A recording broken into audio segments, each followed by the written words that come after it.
आप अपनी बीवी की इतनी सी बेगैरती बर्दाश्त नहीं कर सकते। साड़ी आप दे रहे हैं, आपके गांव का एक आदमी लाकर आपकी बीवी को दे रहा है, आपकी बीवी उसकी तारीफ कर देती है, उसके साथ बैठ जाती है, उसको एक कप चाय बनाकर प्यार के साथ उसको पिलाती है। आपको साड़ी देने वाले की इतनी, अपनी बीवी की इतनी बेगैरती बर्दाश्त नहीं होती है, आप वहां से अपनी बीवी को तलाक तलाक तलाक की गोलियां दाग देते हैं। वो हमारा परवरदिगार इस बेगैरती को कैसे बर्दाश्त कर लेगा कि शादी तेरी हुई, मुलाकात तूने अपनी बीवी से की, रब्बे हबली मिनस सालिहीन कह कह कर तूने बेटा मांगा, बेटी मांगी, मैंने तेरी बीवी के रहम में बच्चे का वजूद मौजूद कर दिया। जैसे जैसे बच्चा रहम मादर में बड़ा होता जा रहा है, माँ का पेट भी बड़ा होता जा रहा है, बच्चा अभी दुनिया में आया भी नहीं है, बच्चा अभी दुनिया में आया भी नहीं है कि माँ की पिस्तान में उस बच्चे की ग़िज़ा पहले आ गई। वो माँ जो अभी तक जिसके पिस्तान से दूध का एक कतरा नहीं निकलता था, लेकिन अल्लाह को मालूम है कि ये बच्चा जब इस दुनिया में आएगा तो आते ही रोटी नहीं खाएगा, आते ही चावल नहीं खाएगा, आते ही मीट नहीं खाएगा, आते ही भैंस का और गाय का दूध इसको हजम नहीं होगा, इसलिए इसको हल्के दूध की जरूरत है जो इसकी माँ की पिस्तान में मौजूद होना चाहिए। मेरे भाइयों, अभी हम माँ के पेट की अंधेरी कोठरी में बच्चे का वजूद था, लेकिन तेरे वजूद में आने से पहले, दुनिया में आँख खोलने से पहले उसने हवा पहले ही से मौजूद कर दी ताकि तुझे सांस लेने में दिक्कत ना हो। तू पैदा हुआ, तेरी माँ की पिस्तान में उसने दूध पहले ही से भर दिया, और माँ की पिस्तान में जो आप, इसमें कोई शर्म की बात नहीं है, दीनी मसला है, मालूम होना चाहिए। वो माँ की पिस्तान जो बच्चा अपने मुंह से दबाता है, जिसको हम और आप माँ की पिस्तान का निप्पल बोलते हैं, उस निप्पल के अंदर कई हजार सुराख होते हैं, कई हजार सुराख होते हैं। उस सुराखों से छन छन कर दूध आता है। अल्लाह रब्बुल आलमीन ने माँ की उस पिस्तान के अंदर हजारों सुराख इसलिए कर दिए क्योंकि अगर वो सुराख न होते तो एकदम बच्चे के मुंह में इतना दूध आ जाता कि जिसका लीवर उसको बर्दाश्त नहीं कर सकता था, हजम नहीं कर सकता था। इसलिए हल्के हल्के सुई के सुराख के बराबर, उससे भी हल्के हल्के नोक के बराबर इतने सुराख कर रखे हैं कि बच्चा जब माँ की पिस्तान से चाहे जितनी तेज दूध चूसे, वो दूध उसके मुंह में उतना ही आए और उतना ही पेट में जाए जितना उसका लीवर हजम कर सकता हो। मेरे भाइयों, ये सारी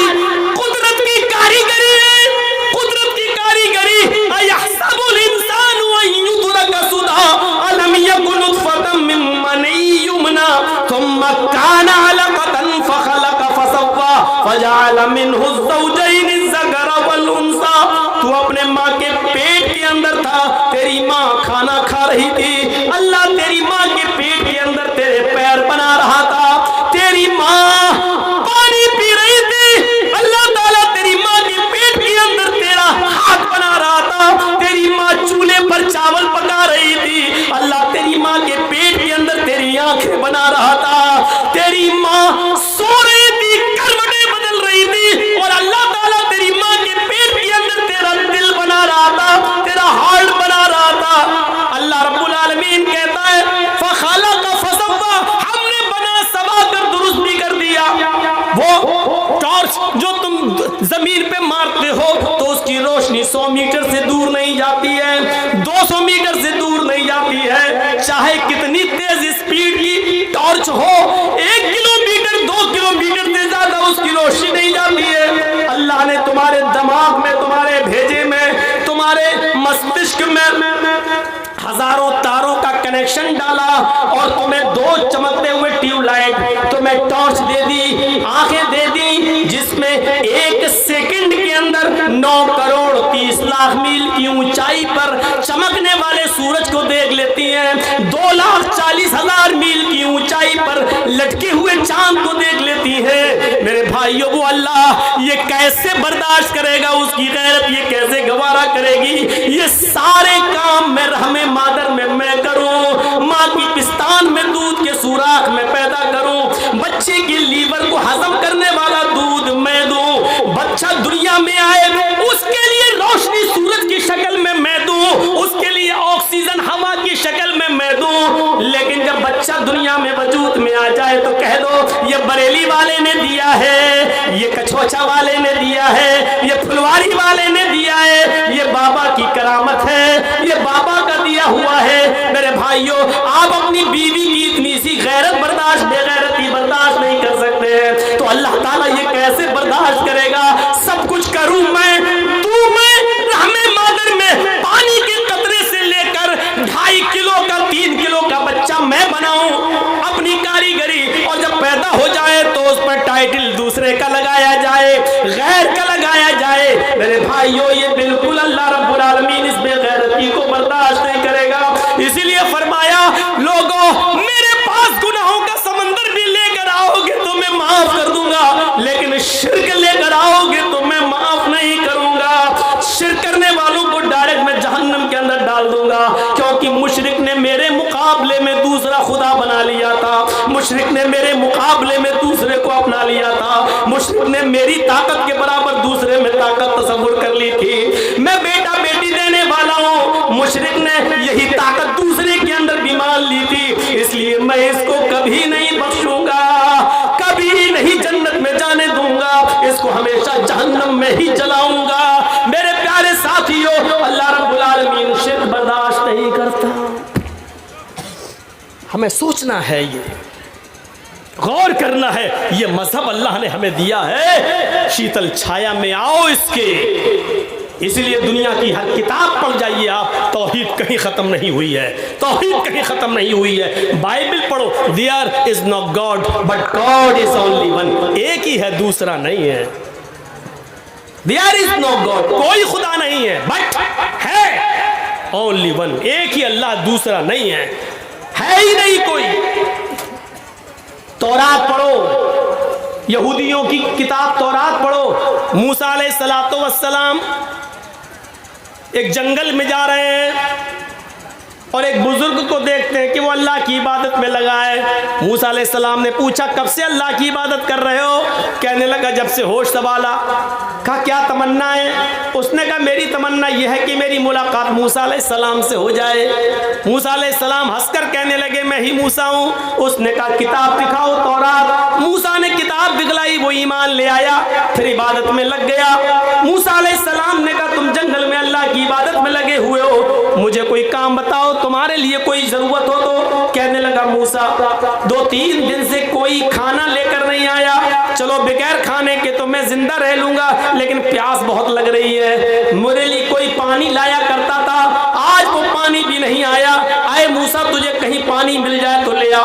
मूसा अलैहिस्सलाम के पास पानी का प्याला था। ये कुरान नहीं है, हदीस नहीं है, तौरात कह रही है। तौरात जैसे मैं वेद पढ़ता हूँ वैसे तौरात भी पढ़ के बता रहा हूँ। मूसा अलैहिस्सलाम के पास पानी का प्याला था, पानी का प्याला लेकर जंगल में ढूंढने लगे, लेकिन पानी नहीं मिला। कुआं तलाश करते, कुआं नहीं मिला। तलाश करते करते करते करते जरा शहर की आबादी के बाहर निकल गए, पानी मिल गया। पानी लेकर आते हैं, थोड़ी देर हो जाती है, उस बुजुर्ग में और मूसा के दरमियान 100 कदम का फासला रहता है। वो बुजुर्ग चीख कर कहता है, मूसा जल्दी आ, मेरी हलक सूख चुकी है, मेरा गला सूख चुका है, मुझे पानी पीना है। मूसा अलैहिस्सलाम ने अपनी स्पीड बढ़ाई, उस बुजुर्ग से कहा, लो मैं पानी लेकर आ गया। उस बुजुर्ग को सहारा दिया, पानी का प्याला उसके हलक तक ले गए, उसके मुंह तक ले गए, लेकिन जैसे ही पानी का प्याला उसके होंठ तक जाता, उस बुजुर्ग की रूह निकल जाती है, बुजुर्ग का इंतकाल हो जाता है। मूसा अलैहिस्सलाम देखते हैं, इतनी मेहनत से मैं पानी लेकर आया और पानी ये पी भी नहीं सका, होंठ तक ले गए कि इसका इंतकाल हो गया। अल्लाह को ऐसा नहीं करना चाहिए। एक बंदा जिंदगी भर उसकी इबादत करता रहा, लेकिन आज उसने एक घूंट पानी पीने का भी मौका नहीं दिया अपने बंदे को। उठते हैं, पानी का गिलास उठाकर जमीन पर पटक देते हैं प्याला और कहते हैं, अल्लाह ये तेरा न्याय, ये तेरा जजमेंट, ये तेरा इंसाफ सही नहीं है, माफ कीजिएगा। ये मैं नहीं कह रहा हूं, तौरात के अंदर ये जुमले लिखे हुए हैं, और किसी भी जुमलों को हूबहू वैसे ही बयान कर देना ये गलत नहीं होता है। मूसा अलैहिस्सलाम के बारे में तौरात कहती है कि मूसा ने अल्लाह से कहा, ये तेरा इंसाफ किया, रुकू किया, और आज तूने उसको 2 घूंट पानी भी नहीं पीने दिए। अरे उठा लेता लेकिन पानी तो पी लेने देता। आवाज आती है, अरे मूसा, मैंने उस बंदे को क्यों उठाया ये तुम नहीं जानते। तुम तो आज उस जंगल में पहुंचे हो, आज से पहले उसने तो जब से होश संभाला तब से वो मेरी इबादत कर रहा है। आज तक उस जंगल में उसको खाना कौन खिलाता था? कहा अल्लाह तू। आज तक उस बंदे को पानी कौन पिलाता था? कहा अल्लाह तू। कहा आज तक उस बंदे को खिलाने पिलाने वाला मैं था, लेकिन आज मैंने अपने बंदे को इसलिए उठा लिया है कि आज 2-3 दिन से मैंने पानी उसको नहीं दिया, 2-3 दिन से खाना नहीं दिया। तो आए मूसा, जब जिंदगी भर में खिलाता रहा, जिंदगी भर में पिलाता रहा, खाना में देता रहा, पानी में देता रहा, लेकिन आज मेरे बंदे को जब प्यास लगी तो उसने पानी मुझसे नहीं मांगा, तुझसे मांग लिया। आए मूसा, मैंने इसलिए उसको उठा लिया क्योंकि उसने पानी का सवाल मुझसे नहीं किया, तुझसे कर लिया है। आए मूसा, मैं दुनिया वालों को ये दिखाना चाहता हूँ कि देखो मूसा जैसा एक नबी है जिसको मैंने तौरात दी है, लेकिन उसके अंदर इतनी ताकत नहीं है कि जब तक मैं न चाहूं वो किसी को एक घूंट पानी भी पिला सके। मूसा, तू नबी है, मेरा रसूल है, तेरे अंदर अगर इतनी ताकत है कि किसी को पिला सकता है तो इस मुर्दे को, इस बुजुर्ग को एक घूंट पानी पिला कर दिखा। नहीं दिखा सकता है तो, और यही मुझे दुनिया को बताना है कि नबियों में, रसूलों में भी इतनी ताकत नहीं कि वो अपनी मर्जी से एक घूंट पानी किसी को पिला सके। जब तक कि अल्लाह की मर्जी ना हो तुम भी एक गिलास पानी, एक घूंट पानी किसी को नहीं पिला सकते। ये तौरात में तौहीद का जिक्र आज भी मौजूद है। क्या कहोगे इस तौहीद के बारे में? हिंदू धर्म के बारे में तो पूछो नहीं, उसके लिए तो हम जुआ तक खेलने को तैयार हैं। डॉक्टर जाकिर नाइक भारत से मलेशिया चले गए, लेकिन जर्जीस तो यहीं रहता है। योगी को और मोदी को ललकारता भी है, जेलों में भी जाता है, जेल को ससुराल भी अब समझने लगा है। सब कुछ होने के बावजूद आज तक कोई आदमी मुझे अपने मंत्रों के बारे में ये नहीं बता सका। हाँ, इतना जरूर है कि मेरे ऊपर किसी हिंदू भाई ने आज तक केस नहीं किया है। मेरे ऊपर जितने भी केस हुए हैं वो हमारे अपने ही लोगों ने किए हैं। हमारे ही लोगों ने भड़का भड़का कर लोगों को केस हमारे ऊपर करवाए हैं, और ये कोई नई चीज नहीं है, ये होता चला आया है। इस घर को आग लग गई घर के चिराग से। मेरे भाइयों, घर में आग बाहर की आग से नहीं लगती है, घर में कोई चिराग जलता है तभी आग लगती है। इस घर को भी आग लगी तो घर के चिराग से ही लगी।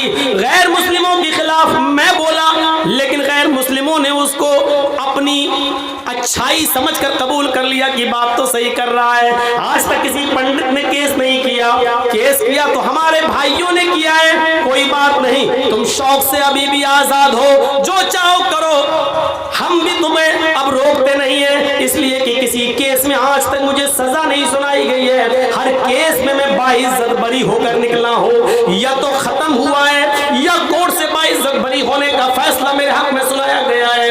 हाँ, इतना जरूर कहना चाहता हूँ मेरे भाइयों कि आज मैं हिंदू भाइयों से जुआ खेलने के लिए तैयार हूँ। अब आप ये मत कहना मौलाना साहब जुआ तो हराम है, क्यों? मैं इसलिए ऑफर दे रहा हूं कि आओ रख लो, तौहीद का जितना सबूत तुम्हारी किताबों में है उतना तो हमारे यहाँ यहूदियों में और ईसाइयों में नहीं है। यहूदी और ईसाइयों में नहीं है, हालांकि तौरात का ये बहुत बड़ा सबूत है। रामचंद्र जी की पत्नी सीता का हरण होता है। हनुमान और लक्ष्मण सीता को श्रीलंका से रावण के जुल्म से छुड़ा के लाते हैं। सीता जी राम के पैर छूने के लिए झुकती हैं और आशीर्वाद लेना चाहती है, लेकिन रामचंद्र जी अपने पैर नहीं छूने देते हैं। ये वाल्मीकि रामायण है जो 2000 साल पहले लिखी गई थी। आजकल की रामायण तो ये अभी 100-200 साल पुरानी है।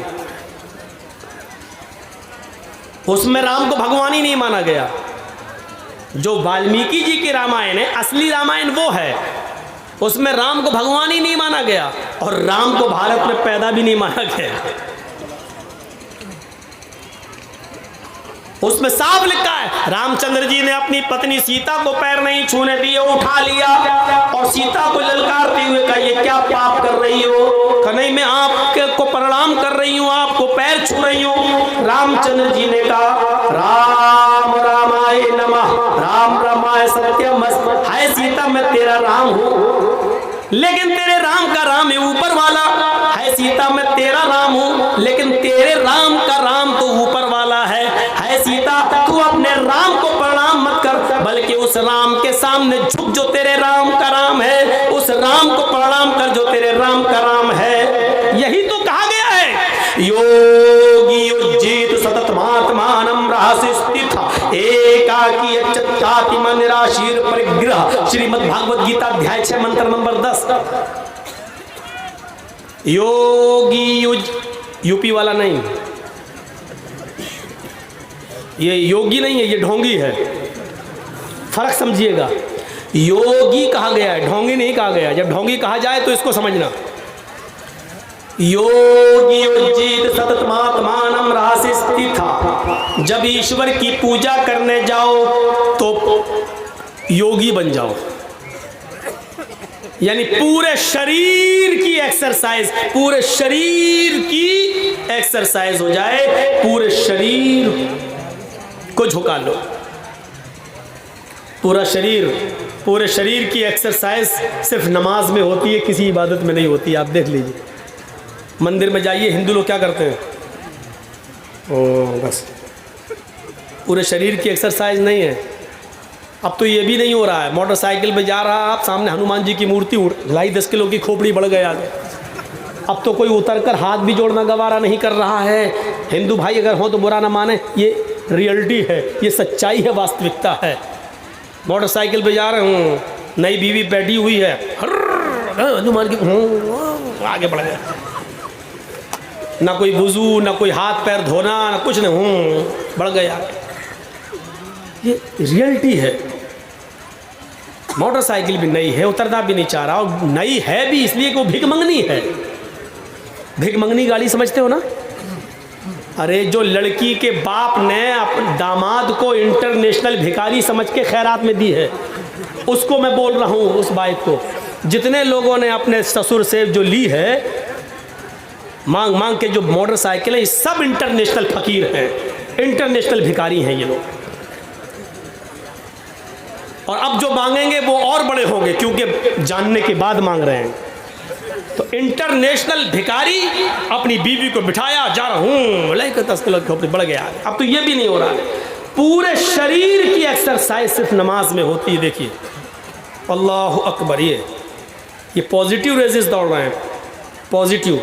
ये हाथ की एक्सरसाइज है। और ये देखिए, वैसे बहुत से लोग यहाँ भी नियत मानते हैं, हमें कोई एतराज़ नहीं है। आजकल लोगों को मिलाने की बात करना चाहिए, तोड़ने की नहीं, जोड़ना। ये वक्त की ज़रूरत है। जो लोग यहाँ बांध रहे हैं वो बांध रहे हैं, हम लोग यहाँ बांधते हैं, बांध रहे हैं।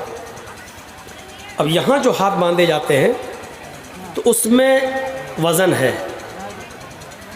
एक्सरसाइज है। आपने कभी तरावी पढ़ी होंगी, इमाम साहब जब देर तक किरत करते हैं, एक पारा उनको ख़त्म करना है 8 रकात तरावी में, तो आपको यालमुन तालमुन समझ में आएगा। बस गैरिल मग़ज़ूबि अलैहिम वलद्दाल्लीन तक तो गाड़ी सही चलेगी। इसके बाद इमाम साहब हो जाएंगे राजधानी एक्सप्रेस। बिस्मिल्लाहिर्रहमानिर्रहीम, अलिफ लाम मीम, ज़ालिकल किताबु ला रैब फ़ीहि हुदल लिल्मुत्तक़ीन अल्लज़ीना युमिनूना बिल ग़ैब व युक़ीमूना अस्सलाता व मिम्मा रज़क़नाहुम युनफ़िक़ून। आखिरी वाला जुमला खींचता हुआ नज़र आएगा, युनफ़िक़ून, यालमून, तालमून। अब इधर नींद आ रही है आदमी को, आप देखिएगा ऐसे पढ़, एकदम ऐसे कर लो। ये जो हाथ नीचे गिरा है ये एक्सरसाइज है, इस पर वजन पड़ रहा है। ऐसे ये, और जो लोग ऐसे करके ऐसे बांध लेंगे, वो गर्दन तो ऐसे होगी लेकिन हाथ नहीं छूटेगा। आप करके देख लीजिए, हाथ नहीं छूटेगा। क्यों? यहाँ प्रेशर नहीं है, यहाँ एक्सरसाइज नहीं है। और हिंदू धर्म में भी आप देखिएगा, मूर्ति के सामने जब कोई आदमी खड़ा होगा तो हाथ बांधेगा, लेकिन सीने पर। हम लोग ऐसे रख लेते हैं, वो ऐसे रखते हैं, लेकिन रखता सीने ही पर है। ओम भूर्भुवः स्वः तत्सवितुर्वरेण्यं भर्गो देवस्य धीमहि धियो न प्रचोदयात्। ये दिल पे हाथ रखने का मकसद ये होता है कि हम दिल से क्षमा मांगने आए हैं, और जो भक्ति पूजा कर रहे हैं वो है प्रभु हम दिल से कर रहे हैं। हम लोग भी हाथ सीने पर रखते हैं, उसका मकसद यही है अल्हम्दुलिल्लाह रब्बिल आलमीन, अल्लाह मैं दिल से गवाही देता हूँ कि सारी तारीफ तेरे लिए है। और रहमान रहीम, अल्लाह हम दिल से गवाही देते हैं कि तू बड़ा मेहरबान निहायत रहम करने वाला है। मालिक यौमिद्दीन, हम दिल से तुझे कयामत के दिन का पूरा पूरा मालिक मानते हैं। हर चीज दिल से होती है। तो पूरे शरीर की एक्सरसाइज। अब देखिए रुकू में कमर सीधी, बल्कि कमर तो इतना सीधा रखने का हुक्म दे दिया गया कि पानी का भरा हुआ लोटा अगर रख दिया जाए या बर्तन गिलास तो गिरने ना पाए। वो अलग बात है कि आजकल तो कौवे की चोंचे मारने वाला होता है नमाज में, सुभान रब्बिल अज़ीम सुभान रब्बिल अज़ीम सुभान रब्बिल अज़ीम अल्लाहु अकबर, वो कौवे की चोंचे आजकल मारी जा रही हैं। एक बार मैं बंगाल में कहीं नमाज पढ़ने के मस्जिद में गया तो मैं वुज़ू बना रहा था, एक बंगाली बेचारा आदमी आया और मेरे सामने बैठ गया पास में, कहता मौलाना साहब जमात खड़ी कितनी रकात हो गई है? हम बोले 2 रकात हो गई है। 2 रकात हो गई? उसकी 2 मिल गई, हमारी वुज़ू बनाते हुए एक और छूट गई, यानी हमारी 3 चली गई, उसकी 2 मिल गई। जबकि वुज़ू बनाने बैठा था तो 2 निकल चुकी थी, 2 बाकी थी। इतनी जल्दी वुज़ू बना के गया कि वो दोनों पा गया। आजकल ये मजाक हो रहा है, मजाक। वो कैसे करके जल्दी से गया, जल्दी से एकदम गया वुज़ू बना के चल। अल्लाह के रसूल ने वुज़ू बनाने के लिए भी हुक्म दिया कि मा मिनकुम मिन अहदिन यतवज़्ज़उ फयुहसिनुल वुज़ू, तुम में से जब भी कोई आदमी वुज़ू बनाए तो अच्छी तरीके से वुज़ू बनाए।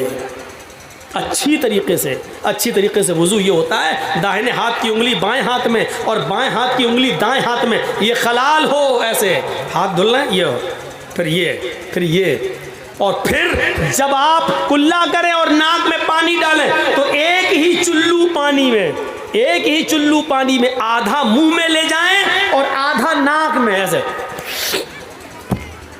आधा मुंह में और आधा नाक में। और जिस हदीस के अंदर 3 मरतबा कुल्ला और 3 मरतबा नाक में पानी डालने का जिक्र अलग अलग आया, वो हदीस ज़ईफ़ है, सनद के एतबार से वो हदीस कमज़ोर है। जिस हदीस में एक ही चुल्लू पानी में आधा मुंह में और आधा नाक में, और उसका तरीका ये होना चाहिए, ऐसे आधा हो गया।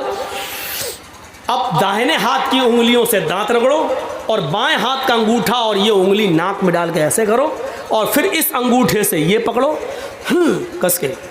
मैं नहीं करूँगा ज़ोर से, नहीं तो यहीं पर असली घी निकल जाएगा। सर्दियों का दिन वैसे ही है, ऐसे पकड़िए कस के, और फिर इसको ये दबाइए ऐसे, फिर ऐसे करके ऐसे झाड़िए, और फिर दूसरा पानी लेके फिर इसी तरीके से कुल्ला करिए, नाक में पानी डालिए, फिर ऐसे करिए। ये अच्छी तरीके से वुज़ू में ये चीज़ शामिल है।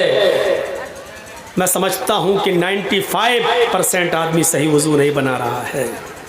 अल्लाह रब्बुल आलमीन हमें शरीयत के मुताबिक वुज़ू बनाकर नमाज पढ़ने की तौफीक अता फरमाए।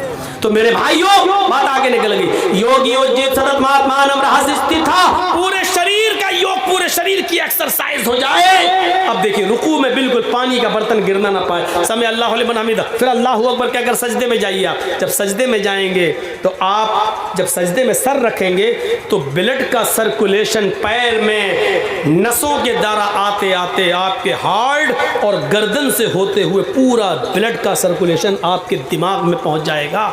वो सर और वो आपका दिमाग जो 24 घंटे में आपके खड़ा रहने की वजह से ब्लड का सर्कुलेशन जो आपके दिमाग तक दिन भर में नहीं पहुंच पाता, वो 5 वक्त की नमाजों में आपके दिमाग तक पहुंच जाता है और आपकी दिमाग की सारी नसों को ताजगी बख्श देता है। डॉक्टर मोरिस बुकाय, अमेरिका का बहुत बड़ा डॉक्टर गुजरा है, उसने लिखा है कि अगर मुसलमान 5 वक्त की नमाज में वैसे सजदा कर ले जैसे किया जाता है, नबी ने बताया है, तो ऐसे आदमी को ब्रेन हेमरेज की बीमारी कभी नहीं हो सकती है, क्योंकि उसके दिमाग में खून पहुंचता रहता है सजदे की वजह से।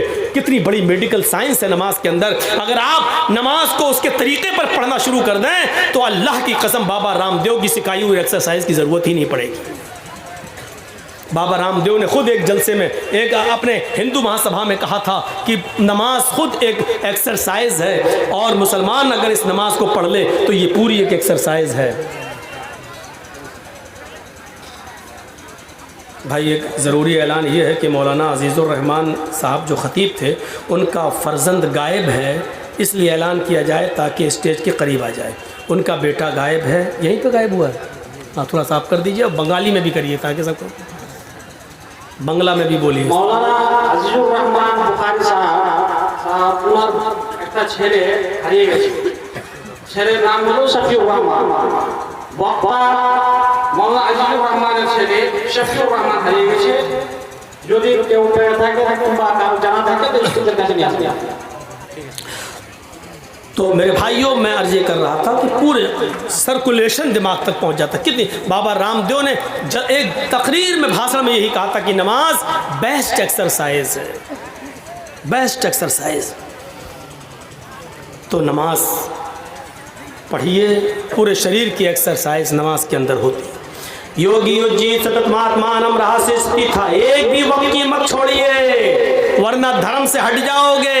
अल्लाह के नबी ने भी यही कहा कि मन तरक सलात मुतअम्मिदन फ़क़त कफ़र। एक वक्त की भी जानबूझकर छोड़ दी तो मजहब पर कायम नहीं रहोगे, कुफ्र किया उसने। सोचिए, एकाकी चित्तात्मा निराशीर परिग्रह, एक अल्लाह से मांगिए, कितना गफूर रहीम है वो।